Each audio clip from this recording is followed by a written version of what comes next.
What is up, YouTube? Uh, Feeling irie. If you don't know what that means, look it up. Yeah, I'm gonna be talking about. I'm gonna be doing a primer of a band called Genesis. You might be aware of them. If you're into prog, you're certainly aware of them. And if you know a thing about prog, you would know their discography pretty well, I would say. Um, um, yeah, Genesis, one of my all-time favorite bands.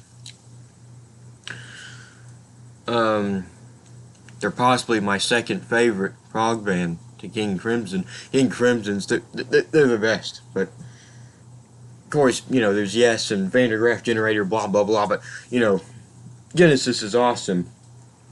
I'm going to go through all their albums. So they start out with From Genesis to Revelation. I got a first US pressing promo copy, not for sale. That's pretty cool. Most people do not like this album, or a lot of people, should I say. Like, a lot of Genesis fans don't like this album very much. Some of them put it you know, at the bottom or near the bottom. But I don't. I mean, I wouldn't put it near the top, and it's probably my 11th favorite Genesis album. There's a few that I like it better than. And what the producer, who we don't talk about, look it up. You got the internet, look it up. I don't need to tell you why we don't talk about him, but I will quote him on this statement that I agree with. This is one of the undiscovered gems of the 60s. I suggest, well, all Genesis fans should hear it, but also if you're a fan of 60s pop, rock, whatever, listen to this. My favorite songs, When the Sour Turns to Sweet, Fireside Song, you know, The Serpent in the beginning, Window, I love the little Silent Sun, Place to Call My Own, and a little bit. I like all the songs on here. When I first heard this, I thought it was a masterpiece. But, you know, I've listened to the other ones, and yeah, they're better, but... And stop saying the songs sound better without the strings on them. Stop kissing their ass. You know it doesn't sound complete. It's not complete without the strings. The strings did it justice from sounding a little bland in some places. I'm rambling about it.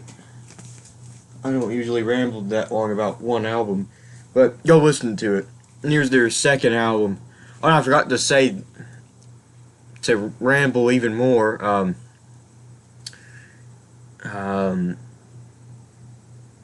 so from Genesis to Revelation, Peter Gabriel, Mike Rutherford, Tony Banks, Anthony Phillips, Chris Stewart plays drums on Silent Sun, and John Silver plays drums on the rest of the album. And this,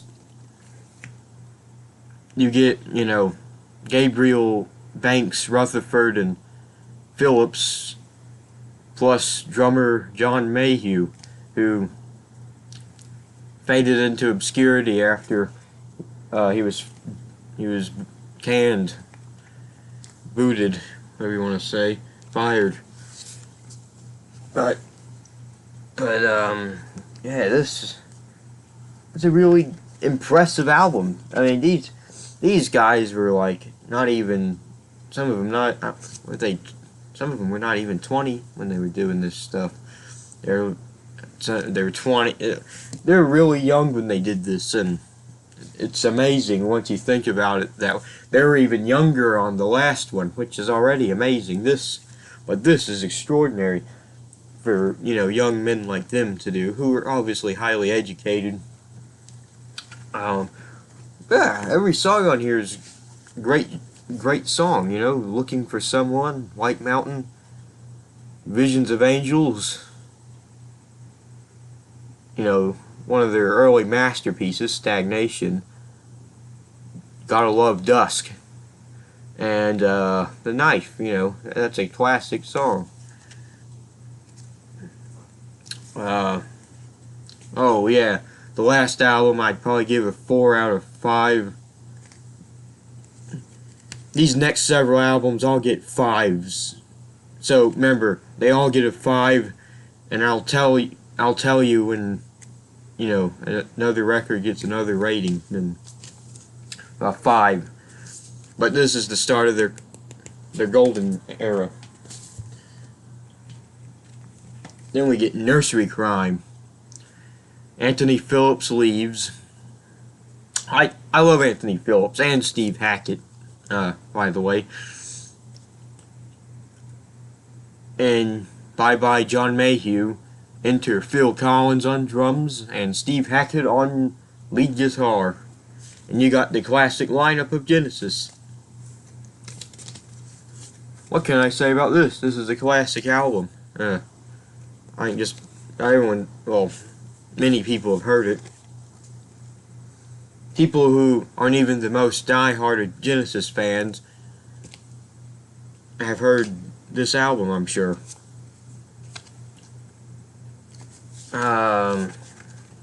Songs were on it. The Musical Box, what can you say about that? For Absent Friends, Return of Giant Hogweed, love that one.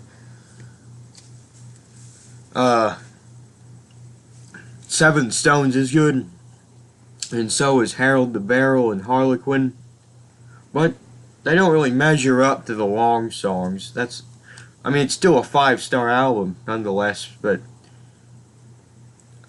those short songs don't quite measure up to. They're still great, but they don't measure up to the longer ones. And it ends with Fountain of Solace. Great album anyway. Then you get a somewhat of a step forward with Foxtrot. That's one thing, they've been improving every album. Then we're about to get to the peak, but yeah, their 4th step forward. It's an even greater album. Almost everyone rates it high on their Genesis list, higher than the past 3 albums. Of course, watcher of the kind of like the short songs on Nursery Crime doesn't measure up to the long ones. Side 1 for the most part doesn't really measure up to side 2 of this album. But I like all this. Watcher of the Skies, Timetable, Get 'Em Out by Friday, Can You Tilly and the Coastliners. Great run of songs. And of course side 2 opens with the Steve Hackett song Horizons, and the epic Supper's Ready. I don't really have anything to say about it. You already know.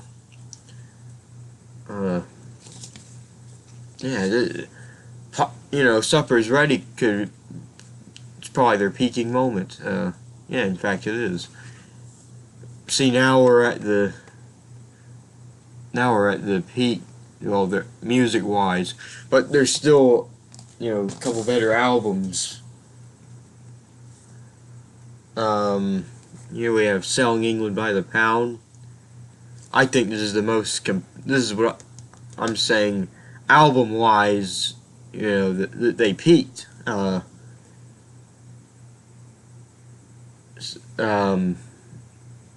get it all here. Of course, you get Peter Gabriel being artsy-fartsy, and,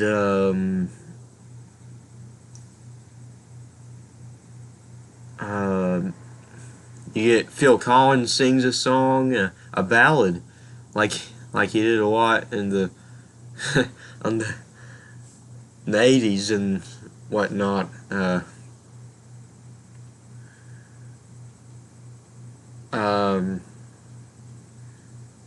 You get a Steve Hackett led instrumental. You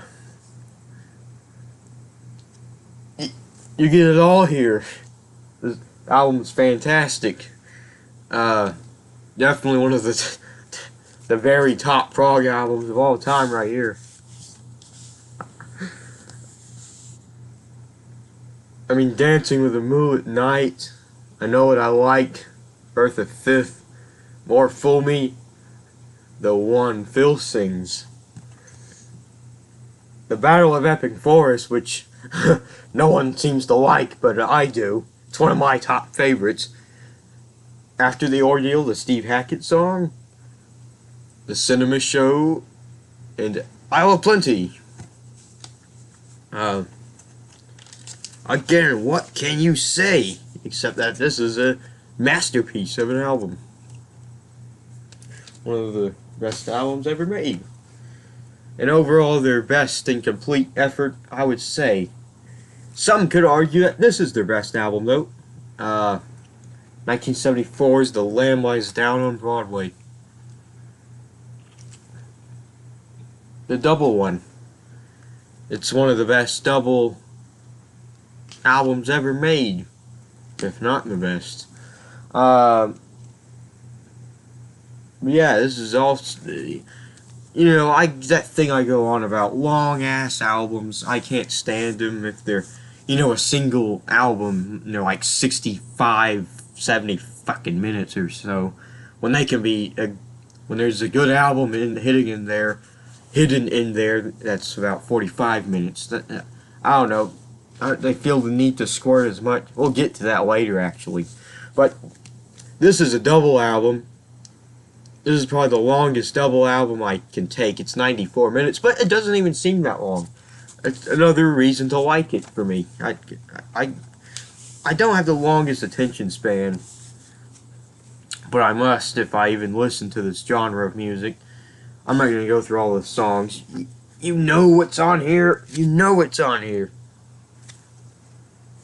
I don't know if you can even read that shit, but you know this is one of the best albums ever made. Lamb Lies Down on Broadway. Peter Gabriel leaves, just leaving 4 of them, and they make this piece of crap. I almost had you there for a second.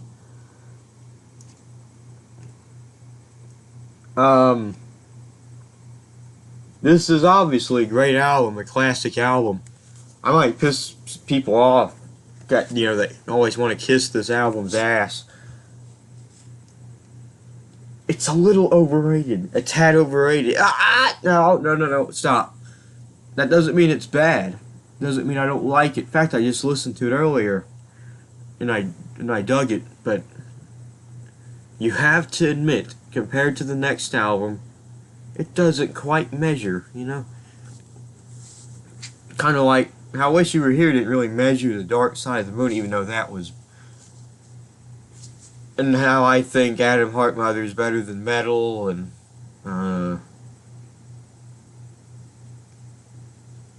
you get what the hell I'm saying. But... You know, it's a great album. I just don't think I think the next one's better. I mean, you know, Dance on a Volcano, great opener. Couldn't have asked for a better opener for this. I mean, Entangled, you know, classic 12-string ballad song. Squonk, one of the most overrated Genesis songs in history. Again, it's not that I don't like this song. I do like this. I like the riffs and everything. Riff. I'm talking the keyboard riff. And I like the groove. Cool groove. But it's too damn long. It's 6.5 minutes. It could be halved, and it'd be awesome. But yeah, it's not that though. Just that. I honestly thought I didn't know how popular the song was. I thought when I first heard it, I thought it was filler. I thought it was kind of filler. Them trying to do filler, but no, it's a classic song. Steve Hackett still plays it live when he does those Genesis tours. And I like it, but I I don't see how it's even close to being one of their best songs, really. Overrated. Madman Moon, again, kind of a little bit long, but you know, nice piano parts. I like the part in the middle, you know, the faster part. Not bad. Robbery, Assault, and Battery. Again, this song's the main part I like is maybe the first half. The chorus really wins it for me. The robbery, assault, and battery, the felon and his felony. Yeah, that combined with the groove, I really like. The second part's even more daft. The second half of it, but you know, it's a fun little song. Not bad. Ripples is a masterpiece. I love that one. Trick of the Tail, love that one. I'm always a sucker for quirky songs. And Los Endos, you know, great bookend. Great, you know, it reprises parts of songs from previous songs on the album.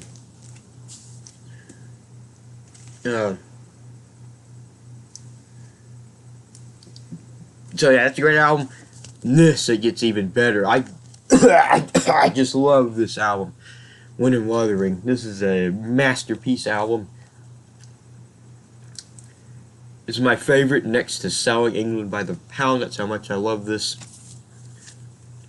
I mean, yeah, there's Foxtrot's great because as Supper's Ready, and Nursery Crime's great because as those three kick-ass long songs, Lambs, you know what I'm saying. That's all great, but from start to finish, overall, I think I like this album more than the other albums I mentioned.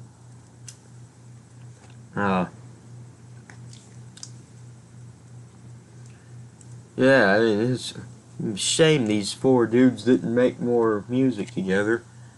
It'd been more interesting.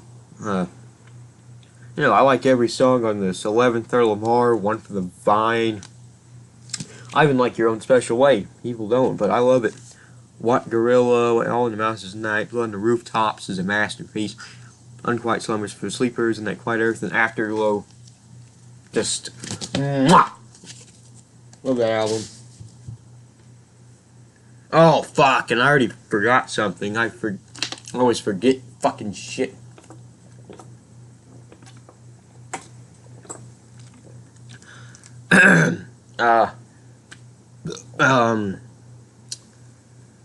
My throat's feeling a bit weird. You know, came from that. You know, it really gets you. But anyway, after Foxtrot, they released a live album called Genesis Live, and I forgot to mention it. You know, it's cool. It's cool. It could have been better though, but you know, it's a cheap album. It was a bargain release, kind of, you know, so they didn't care, you know, how good the choice of songs or whatever. You know, like Supper, it could have been a double disc, and Supper's Ready could have been on there, and some other songs. But you know, it's just a live album. It's nothing to get your It's nothing to get your titties in a twist about, so what are you gonna do? I'll give it, I guess I'll give it 4 out of 5. Nothing wrong with it. Could have been cooler. Who cares? It's a live album. So to get back on track, after Wind and Wuthering, you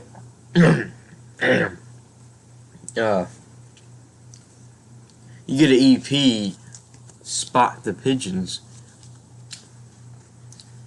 Yeah, I have the the Canadian one, the blue vinyl. They didn't make this in the States because EPs weren't. I don't think they made EPs in America because there wasn't much of a demand for them. Yeah, but anyway, enough of that ballyhoo. Your match of the day here. It's all right. Phil Collins doesn't like it. I gotta see why. It's not that bad though. I can see why Phil Collins wasn't embarrassed of this song. It's a fun little song. That's all I can say. It's about a football game or a soccer game, as you might know. This one, I guess. Who knows? But I love this song, Pigeons. You know, I'm always a sucker for these quirky songs. This one really does it for me. The one note guitar thing, the ding a ding a ding a ding. Yeah. Inside and Out. Great song. It would have fit nice on Wind and Wuthering. I'm not complaining. His album's already perfect, but this is a good song. And a good send out for Hackett, studio wise, because there was still another live album that came out after, Seconds Out.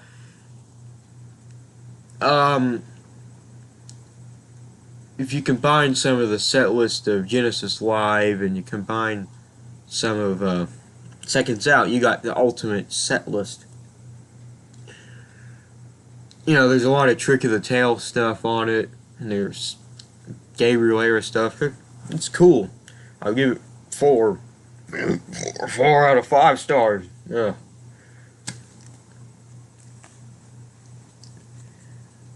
Anyway, then we get Then There Were Three. No more Steve Hackett. This is one of the kind of transitional albums. It seems a little awkward, I guess. There's no Hackett, and Rutherford's trying to play like him. Kind of conflicting. Like they want people to notice. At the same time, they sell that there's only 3 members. Yeah, what am I? I don't even know what I'm saying. Anyway, it's got a little bit of a bland vibe, I guess. It's not bad. I mean, it's a complete departure. It dipped in quality. I mean, Wind and Wuthering is a masterpiece. It's one of the best albums ever made. This, Down and Out's alright. Undertow's alright, but the melody some of it kind of rips off Islands by King Crimson. Ballad of Big Jim. It should be Battle of Big Jim. I don't know what Battle of Big. Is that an error? Snowbound. I used to hate that song, but until I found out what it's about. It's about a man falling asleep and being trapped in snow, and the kids saying, "Hey, there's a snowman." Yeah, deep shit. Burning Rope, maybe the best song on here. It's a really nice song. Deep in the Mother Lode. Is this the... I always forget. I think it's this one. There's 2 cowboy songs. Ballad of Big Jim and Deep in the Mother Lode. and they both don't sound cowboyish at all. One of them has like almost reggae sound. And I forget which one. They're kind of the same to me. Many Too Many is alright. Scenes from a Night Dream's alright. Say It's Alright, Joe. I like the Lady Lies. That's love that, the synthesizer thing. And Follow You Follow Me is okay. If it's okay. Their first really commercial song. They did a few singles before, but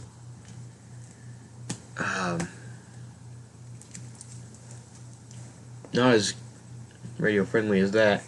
Oh yeah, by the way, oh yeah, I didn't mention the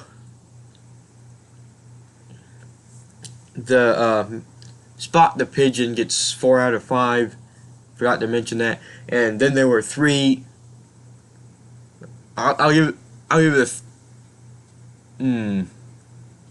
let's settle at 3.5 out of 5. That sounds okay. And you get Duke. And this one's kind of overrated too. I mean, I do love this album. It's a great album, but I don't know. Part of me likes the separation of the the Duke songs. Part of me wishes they didn't do that. It's because if you know anything about Genesis, you know that on this album, the Behind the Lines, Duchess, guide vocal, Turn It On Again, Duke's Travels, Duke's End,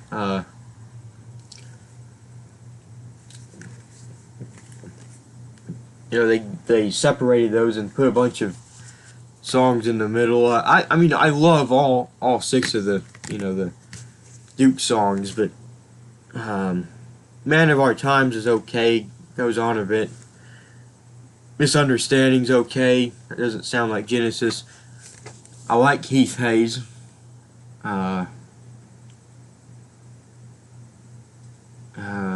Alone Tonight. I like Cul-de-sac. Please Don't Ask. Mostly good songs. I mean, I don't dislike any. Some of them not as much as others, but this is a good album. I'll give this 4 out of 5. But it's not the best album by any means. Then you get Abacab. Yeah.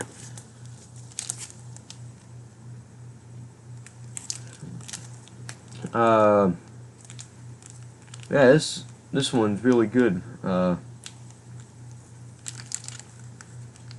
Side 1's pretty much perfect. There's Abacab, No Reply at All.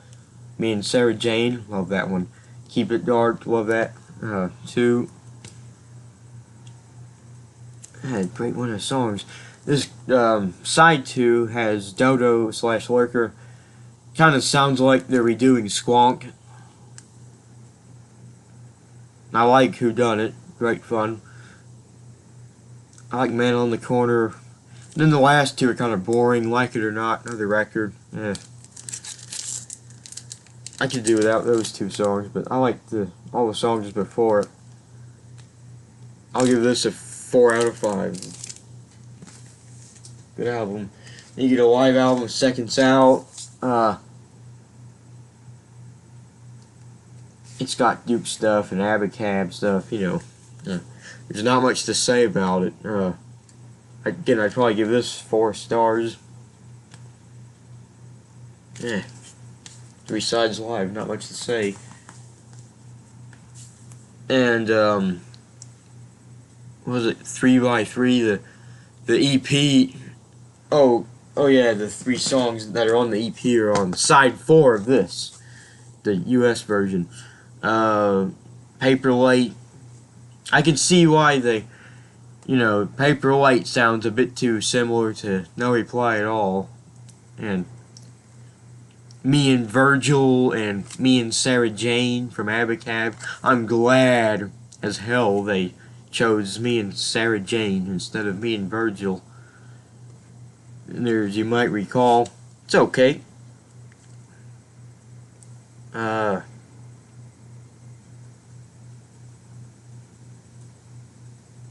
don't know, 3.5, 4 stars. I don't know. Not really some of my favorite songs, but they're all good, I should say.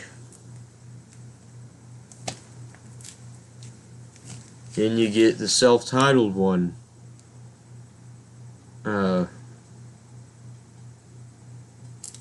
The Shapes, as some people call it. Not quite as good as Abacab, but still good. Mama, That's All, Home by the Sea, Second Home by the Sea. Strong side. Side 2 has Illegal Alien, which I like. Taking It All Too Hard. Just a Job to Do. Silver Rainbow I like, and It's Gonna Get Better is okay.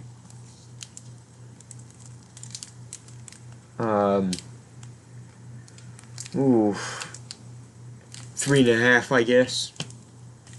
Some days it might be 4 when I'm feeling it, but I don't know. You know, you get the gist. There's Invisible Touch, the last album for a few years. They're on a roll for a little while and they stopped. But Invisible Touch, this is a classic album. Yeah, it's a classic. I mean, all you prog snobs with your goatees, you gotta admit, this is a strong fucking album. It's well put together. It's one of the masterpieces of the 80s. You know, and the Duke Suite too, but this is the whole album, the whole way through, is a better listening experience than the whole Duke all the way through. This is more, you know, structured, you know, more sure of itself. You know what I mean? It's got 4 smash hits dominating side 1. Invisible Touch, Tonight, Tonight, Tonight, Land of Confusion, and In Too Deep. Great run of songs. Side 2 has a personal favorite of mine, Anything She Does. Domino, which is a, you know, it's one of their 80s masterpieces. Throwing It All Away, and the great instrumental, The Brazilian. Mwah! 5 out of 5, my dear. Then you get We Can't Dance. Don't have that one.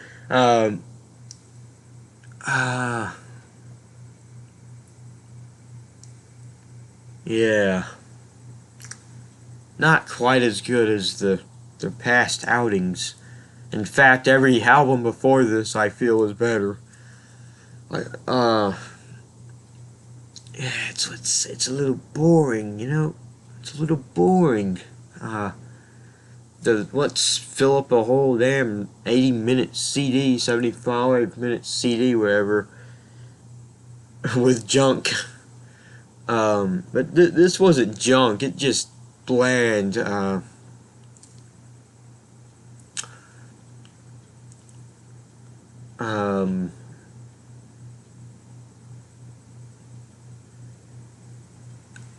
What was I? Oh man, I don't even know what I just said, but anyway, what I was saying, I don't know what the hell I was just saying, but yeah, it's kind of bland. No Son of Mine's okay. Jesus, He Knows Me, I like. Driving the Last Spike, pretty good.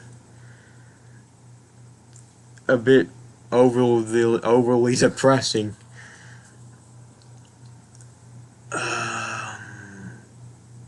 I Can't Dance, people don't like it, I do, so shut up. Never at Time's kind of bland. But it's a nice chill song though. I like the there was never a time to say. You know, I like the chillness of it, but it's not. It's the next song, Dreaming While You Sleep's even more bland. No, the concept behind the song's interesting. Look it up. Um, but it's just boring and repetitive. Not one of my favorites. Yeah, there you go. uh, anyway, what was the next song? Oh, fuck me. Tell Me Why. One of my very least favorite Genesis songs. It's too damn. It's like it has the damn We Are the World syndrome. Overly, like this On the Turning Away is. I hate that song. This isn't that much better. I don't hate it, but it's tell me why it's on the damn album. It doesn't belong there. It belongs tucked away on a B-side, so no one will hear it. Not in the middle of an album. Next song, Living Forever. It's fun, catchy little song, but it goes on a bit. It's a little on the bland side. Very 90s sounding. I just thought of something funny.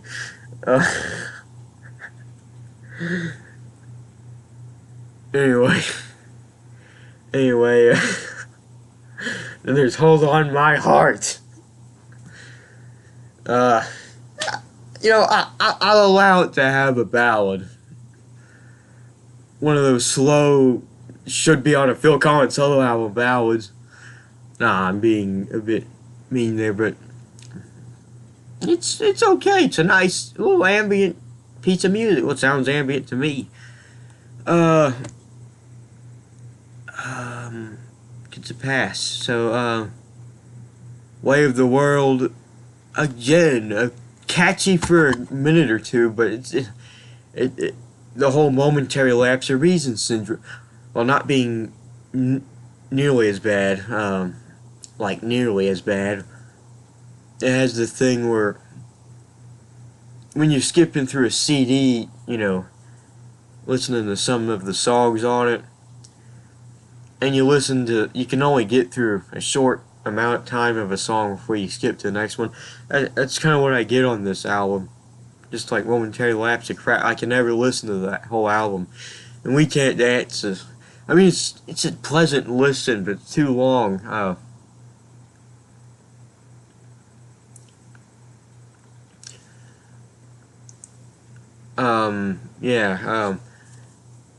Since I Lost You, that's okay. And then Fading Lights, nice little wrapping up song. So you ready for me to give you the rating? I'm gonna rate it good. You ready? I'm giving it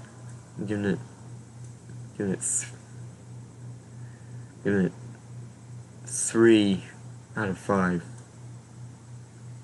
Yeah, that's 3 out of 5.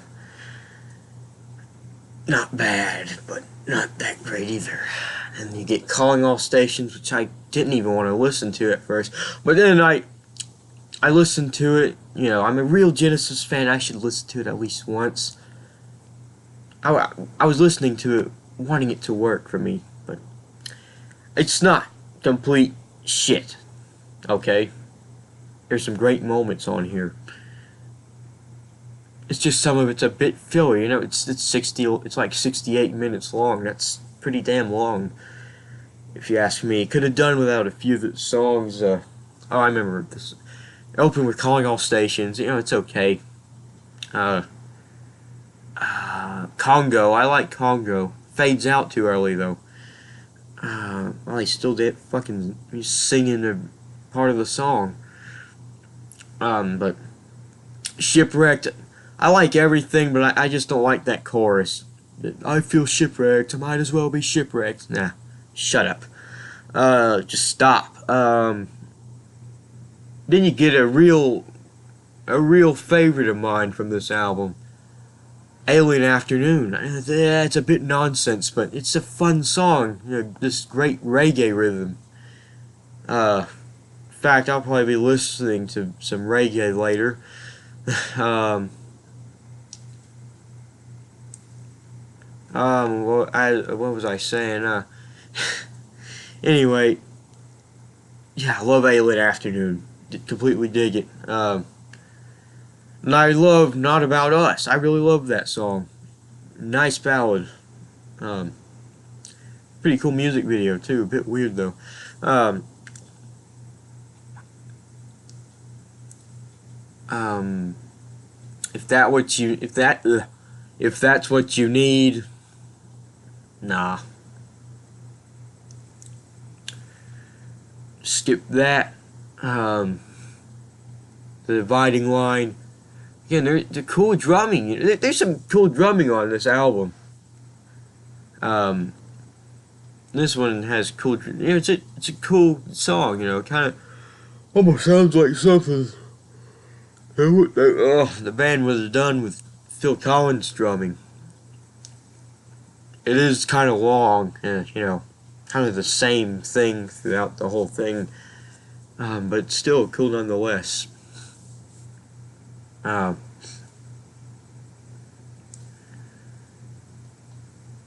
what was the next one?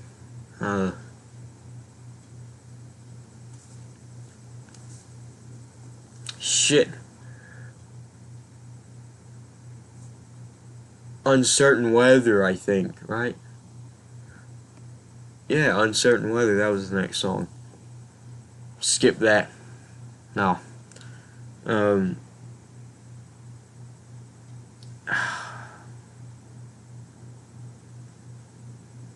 Small Talk. Nah. I like the breakdown in the middle, but nah. Sounds like a boy band.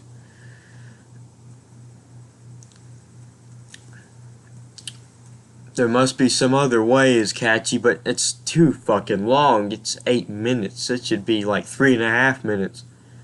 Boring. And One Man's Fool is good but repetitious, but it's nice little ending. But yeah, I'll give this album, ready? I'm giving it 3 out of 5. It's not complete shit. And I forgot to mention The Way We Walk, the live album after We Can't Dance. I don't know, give it 3.5. I don't know, who cares? Anyway, that's fucking everything. See you on my next video. Feel Irie.